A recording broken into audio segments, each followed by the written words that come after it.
Hello everyone, Sable back again with another match from UPL. This time I've got a week 3 match between Enigami and Gastlies. So Gastlies versus Enigami is a pretty similar matchup to me versus Enigami from last week. Ultimately, I think she's pretty aware of his tricks. I'm pretty sure Enigami will not be bringing Wrap on game 1 at the very least, but we'll see how it goes between them and what kind of ideas they bring. So starting off here with a Zapdos and a Jolteon, my immediate impulse here is that Gastly's is running some T-Wave spam stuff with physical offense behind it, like Tauros or SD Mew. We'll see pretty soon if that's the case, but definitely going to be a Jolteon, definitely going to be an Egg, almost certainly going to be a Tauros, and then T-Wave Mewtwo, or yeah, T-Wave Mewtwo. And if it's T-Wave Mew, it'll be another physical attacker, and if it's setup Mew, it'll be something else that supports it. Enigami's side, harder to read.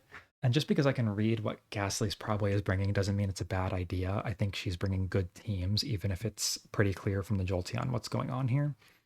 So Zapdos, Eggy comes out, probably going to have Pin Missile in this Jolteon. So T-Waves it. And now Enigami might pivot to a rock ground if he has one, now that he's blocked sleep, but doesn't, and that's lucky for him. The drop means Jolteon's now slower, so she's going to have to get out. Starmie coming out, so that's more T-Wave support. So at this point, after seeing Jolteon Starmie, I'm definitely thinking like T-Wave Mewtwo, Tauros, setup Mew with like Hyper Beam, Swords Dance or something. But we'll see. And I think she'll probably have an Eggy, like usually she does bring Egg. Enigami's side, hard to say from just Zapdos Egg. This could be supporting any sort of team out there. Probably going to stay in and click Sleep here and Lucky Dodge on the Blizzard. So Enigami's massively up, and some of that just came from some good luck with paralysis and misses. Staying in here, trying to click Stun Spore, expecting it to switch out, but I feel like she'll try to wake it at least a little before getting out of here. Mewtwo in, gonna bet this is T-Wave. Blizzard click first, so maybe anticipating Egg coming in to catch a T-Wave. Yep, there it is. Okay, so I did accurately guess what was going on here. Now, I do wonder what the set is on the Mewtwo. It is Recover. T-Wave Blizz Recover, probably last of Boom. Could be Psychic, but if it was Psychic, I think you might have clicked that by now. Snorlax coming in, so I'm going to guess it's Snorlax, Tauros, Mew, or maybe it's just Snorlax, Mew, and something else, like a Rhydon, but probably a Tauros. And Snorlax taking this trade, going down pretty low on HP, so it's going to be pretty easy to mop up, but it might be able to get out and get a boom later on one of those paralyzed targets.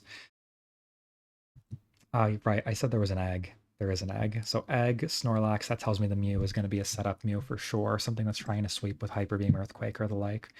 Because I don't think she would run this little physical offense with this much T-Wave. So doubling out, very smart double, gets a free boom here. And Enigami going straight to Mewtwo on the boom, I don't think I like that. I understand the idea is Mewtwo actually tanks it, but you're under so much pressure once that happens. Like now you have to get out on a Blizzard. Blizzard crit would mean this Mew is dying. Blizzard freeze would mean this Mew is dying. And she preserves the Mewtwo for now, expecting T-Wave from the Mew on the other side. Now Enigami's team, T-Wave Mew, I'm going to guess this is some kind of setup Mewtwo and not a T-Waver. And the last could be Snorlax, Cloyster. I'm fairly sure the last will have Boom here. I have that feeling, but I'm not sure which last it'll be, except that it's not going to be like Toro. Well, we've seen Toro. It's not going to be like Rhydon, sorry. So going to keep going back to Ag to block Sleep, and Ghastly's going to keep doubling on that. Cloyster. Okay, so was a Boomer. It's a Cloyster. Now, Ghastly's almost certainly just going to T-Wave this because why wouldn't you? But Enigami pretty happy with the fact that this walls and has freeze chances. And Ghastly's confirming there's no Psychic. This is just Boom last. So trying to waste Blizzards and then recover on them, I understand you don't really have much else you can do here, but I don't know. Maybe you could try to wake up Starmie at least. I don't think that you're giving up that much position, except for like the Mewtwo coming in to try to heal, but if you double back on it, maybe you can get some stuff going. But she's going to just stall 8 Blizzards and hope for no freeze. Yeah, I guess you can't go to Starmie, because even letting the Mewtwo in, even if you double back, like, what do you get out of doubling back? But nice Jolteon coming in. It usually is going to tank that Blizzard. Maybe not. That actually was a mineral. I guess that might have been an attempt to sack. Huh. I thought Blizzard did less damage to it than that, but I guess 33 is the mineral, so a little bit lucky from Gastlies. Enigami pivoting around to try to minimize the damage. But Zapdos, surely you just agility up and then take this out, right? Mm-hmm. So Enigami just running like generic good Pokemon here. Unless we see the rest of this Mewtwo set, it's hard to say much more, but I'm guessing it's kind of just setting up for a Mewtwo win with EQ T-Wave Mew. Gastly's waiting to see what that Mew set is. I'm going to put money on Hyper Beam here. And Lucky Paralysis, because you definitely want this Mewtwo to stay unparalyzed and able to threaten stuff like the opposing Mewtwo and not let it recover up if it has that. Now she's going to go Starmie and just kind of concede the space, but I think maybe you double here to Mew or maybe even Mewtwo. Now, if I'm her and I have a setup Mew with recovery, I double to Mew here. Not doing that. Okay. So definitely understand the concern of like if you catch a Koi Boom with Mew, then Mewtwo comes in and you're in a lot of trouble. But she's going to try to bait a couple times and see if she can get a wake up turn with that Starmie, or even just run the Cloyster out because it's down to one Blizzard. So now she's not so worried about it.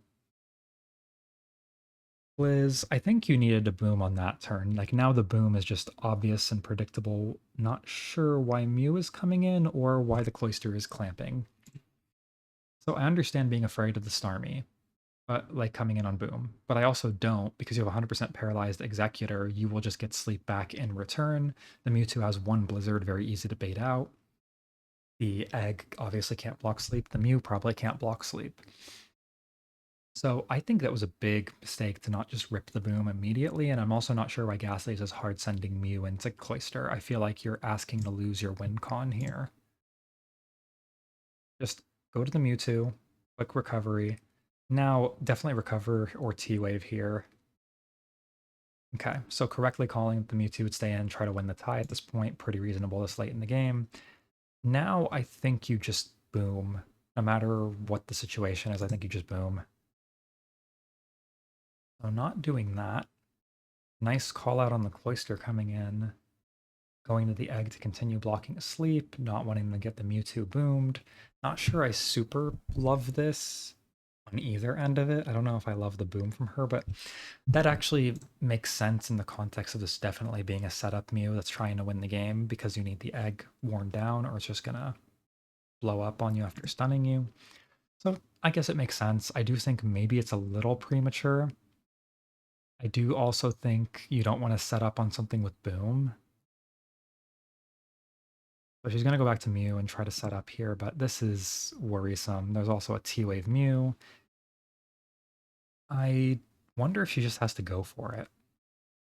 Maybe just going for it was the play, but she's not ready to commit to that yet and going to double back to Mew, but I don't see why Enigami would have to get out of here. Like, even if this booms, I don't think you're that upset. I do think it's worth preserving an unparalyzed target like Mew. But yeah, I mean, just go to the Cloyster. What's the big loss here? I think you can boom this. I really do think you can boom this. But I think Enigami is just going to keep clicking Clamp, and I don't really like that. 55% chance to even work in the first place. Okay, does boom. So this is pretty over for Gastly's. Mew just comes in, and what can you do about it? He's going to go to Mewtwo, try to force a T-Wave for the tie win. Instead of having to play a speed tie, just try to force that situation. And Enigami just staying in and going for it, which I don't think I agree with, because I think you could have just gone Mewtwo. You're not under any threat. And Hyper Beam Mewtwo, or Mew from Enigami. So this Mew's not going to be able to recover out of range, but you have to go for it anyway and hope for paralysis. Doesn't click Hyper Beam. I don't know why. I feel like you could have done that or Swords Danced, maybe. Either or T-Wave. Like, there's lots of moves instead of Earthquake. So now setting up, now faster, now back to tied on speed, but again, he's got the health advantage and is probably going to win this anyway because he's more boosted. But now Mew out of range, so she's going to outspeed here, get a little bit ahead. If this is Hyper Beam Mew, it can win. Oh, that's so unlucky. So unfortunate for Gastlies, she actually did have the win locked up at the end there, and her Mew was faster. So it's not a case of her getting lucky on a speed tie and then just missing. She should have had that. That sucks. But game one goes to Enigami. Not much you can do about that. Sometimes you just paralyze and you lose. I do think she played a bit too loose with the Mew early on into the cloister, and I think there were maybe better setup opportunities, but ultimately she did get there in the end with a little bit of luck from one paralysis from this Mew. Just didn't work out. So we'll go on to the second game. Zam lead, Gengar lead. So looking like some anti-wrap stuff from Gastlies. Here comes an egg to get sleep on Zam pretty safely. The fact that it's not T-waving immediately suggests to me that this is not a wrap team. Still could be, but I'm guessing he's going to Kinesis. Yeah, he's going to play like this game of trying to make it safe for his own egg to come in and get sleep in return. And there's the egg, as expected. Tauros in from Gastly's. So Gengar, egg, Tauros. I'm going to guess that there's like support Mew, support Mewtwo, and then like one more physical attacker or like a win con Pokemon. So it could be like T-Wave Mew, T-Wave Mewtwo Snorlax, could be an Articuno, could be a Slowbro, but I don't think that's really her style. But I am betting on a couple of T-Wavers from the Mews. She'll get out here and sack Gengar, which is also nice anti-wrap insurance, just in case that happens to be what is going on here. Beyond that, hard to make any real reads on Enigami's team. Mew coming into Executor tells me this is a support Mew with T-Wave. This is not going to be the kind of Mew that sets up to win. And Enigami sending hard Cloister, I don't like that at all because you know this Mew is clicking T-Wave. Either stay in and trade hits with Egg or go somewhere else, but why give up your T-Wave on your Cloister? I think like the Cloister has a lot of utility in clamping things down later, but not if you just give up T-Wave. But I mean, he got lucky and it paralyzed anyway. But I don't think this is good. I don't think that this should be like rewarded. So game rewarding him at this point. And at this time, I'm waiting to see what her Mewtwo is and what her last is. Tauros from Enigami. So this looks like we've got Tauros, Cloister, and some T-Wave support. I would expect at least one more T-Waver among Mew or Mewtwo. Could be like T-Wave Mewtwo and a physical offense Mew. I think that would mesh fairly well with Cloister and Tauros. You've got enough T-Wave support between Zam, T-Wave Mewtwo, especially if it's like T-Wave Recover and Egg. But going right back to Cloister again on this Mew and getting another paralysis is very lucky. This Cloister should have been paralyzed by now. Boy getting out to Tauros, expecting her to switch out. And it's Tauros on Mewtwo. I'm expecting her to T-Wave this Mewtwo as it comes in, and then Enigami is going to T-Wave back. I think she'll go to Mew and catch the T-Wave. Yeah. At this point, my thought is this Mew is going to be like Psychic T-Wave, Soft-Boiled Boom, which means that she's just going to be able to sit here trying to T-Wave and trying to click Soft-Boiled. It's a bit scary because you've got the Mewtwo crit rate, but she doesn't want to let Cloister in, and Enigami has shown that he's going to go Cloister over and over on this for some reason. I really don't like this. I think you had fine enough pressure with Mewtwo in on it. Yeah, so I hope he just starts blizzarding here, but yeah, okay. That's the correct move. Now, Ghastly's T-Waving again, really thinking that Cloister is going to come back in. I think Enigami is now doing the right thing, but I think he did the Cloister thing so many times that it's hard to be sure if he's going to do the right thing. Good boom. I do think that was Psychic T-Wave, Soft-Boiled Explosion. It seems like a pretty typical set for her. And I think you got decent value out of it, but definitely this Cloister is a bit worrisome. If she has T-Bolt Bull, it's not that bad. And it could very well be T-Bolt Bull, especially if this Mewtwo is like Mono Blizzard. I would expect that then. So Tauros coming in, he's probably going to go to Cloister, going to get body slammed. And then if it's T-Bolt, here comes the T-Bolt for sure. And if it crits, then he's in a lot of trouble. No crit, but there is a T-Bolt. So that probably says it's Mono Blizz Mewtwo. Or to the last is like Articuno or something else that gets completely owned by Cloister. And she T-Bolts again. I think you actually have to slam there. I think there's no way he's giving up Cloister this early while you still have an unrevealed. That could very well be an Articuno.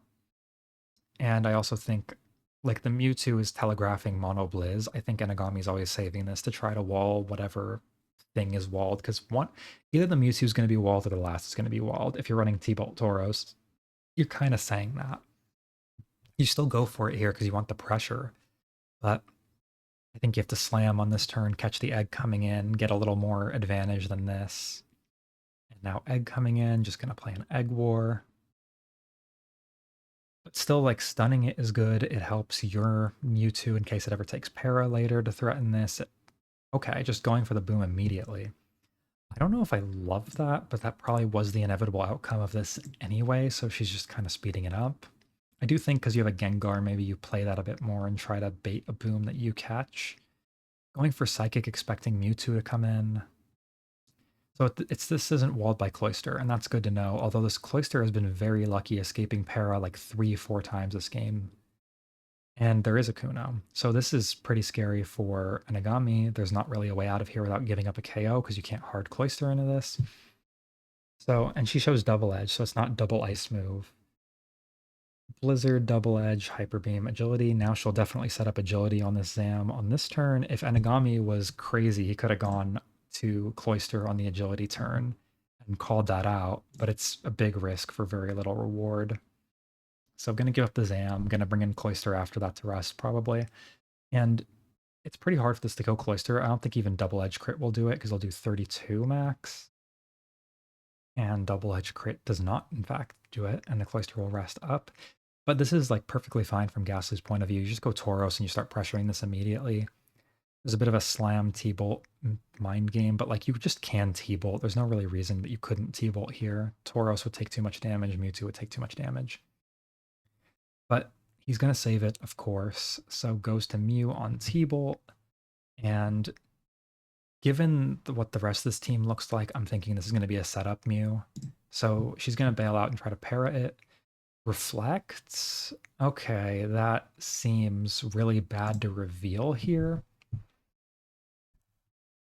So I don't like the set in general, but I especially don't like revealing that, because Reflect Swords Dance, you're pretty much giving away that you have Soft Boiled and then one attack. There is a Gengar and a Kuno. So the one attack is going to be walled by one of them, unless it's Rock Slide. If it is Rock Slide, then fair play to him. He found the gap in her armor. But if it's not Rock Slide, you just lose. And it's Body Slam. So this Gengar is going to get Wake turns for free. I think you do have to be careful of the Tauros, but, like, otherwise this looks really good. And Mewtwo? I don't think this is right. I think you have to go to Tauros and pressure. But just choosing to slow play it with recovery, I don't really think this is the safest way to win, but I do think it's probably fine for him at the present moment.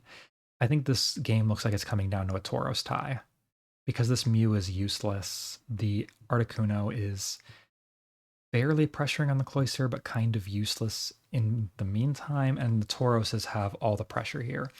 And now Enigami just giving up T-Wave on the Mew, realizing it's pretty useless and can't do very much. And finally going to Tauros, so now the pressure exists. Now there's some mind games here. I think you just stay one and call Body Slam, but it has T-Bolt. Okay, so he was also worried of Cloyster. But Kuno in, you're just going to hit this Cloyster on entry, you're going to force rest again and try to get your own Tauros in a position to pressure, because that's really the win con here. So he can risk this in Blizzard once. I don't really agree with it. I think you do just rest early and get your free burn turn.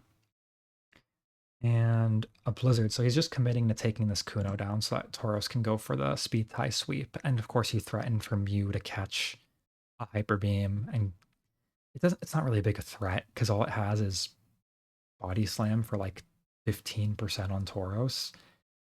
But I don't know. I think you have more plays on Enigami's side from here. Now, I don't see any reason that Gastly's wouldn't Blizzard here just to cover switches. Enigami should boom, because that covers greedy agility. It makes sure you don't give up anything here. And Tauros is poised to come in and take a KO after. Oh, what? No. That's so unfortunate for Gastly. She made the right coverage play and got screwed on a 10%. I have no clue what Enigami is doing going to Tauros. That almost threw the game away. If that Blizzard had connected, Enigami lost the game. just flat out, the game was over. This Mewtwo was doing nothing, and this Articuno would have been able to kill the Cloyster, so you're not really letting up any pressure anywhere. That's so bad. Gastlies should have won this game. Like, I hate to be so critical, but there is no reason to make this Tauros play. Even if you think something is going to switch out, even if you think Gengar is going to come in, you boom the Cloyster, and then you get to go Tauros and claim a KO somewhere. This was a very, very mistaken Tauros. Like, if that Kuno agilities, if it blizzards, anything works, and it's probably going to blizzard because why wouldn't you blizzard there? You cover every bad case scenario at the cost of 10% accuracy, but Ghastly's just isn't lucky this time. Now it's going to come down to Tauros War. Hyper Beam does 47 to 55, so this is not a very good roll for either of them, and it could just be body slams or they could just Hyper Beam, because between high roll and crit odds, it is close to like 50-50. So she goes for the Hyper Beam, doesn't get it. Now Tauros is going to clean up. That's really sad. That turn 52 Tauros go by Enigami, to be frank, deserved to lose the game. That's not a correct move to make at all. So her last hope is a turn 1 Gengar Wake. Doesn't happen, and Enigami will win this one. I think this should have gone to a game 3. That's really sad. Especially just like this Mew was very badly walled. This Cloyster was kind of owned by the T-Bolt Tauros. She didn't run a walled by Cloyster Mewtwo set. I don't know. I think she played better and had a better matchup here, but that just unfortunately didn't go her way.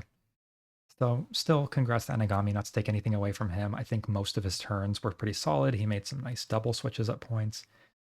Like, he made some okay plays, for sure. But I think that turn 52 like should have lost game 2, and we should have seen a game 3 and hopefully seen them both playing at their peak. Ultimately, that's just the way the game goes sometimes. Some games of RBY or any Pokemon tier are going to get decided by 10%, 20%, 30%. So unfortunate, but Ghastly's good player. She'll bounce back, and Enigami putting a win on the board. Nice for him. And that's about all I've got for this one. So I'm going to wrap it up here, but let me know what you think, and I'll see you in the next one.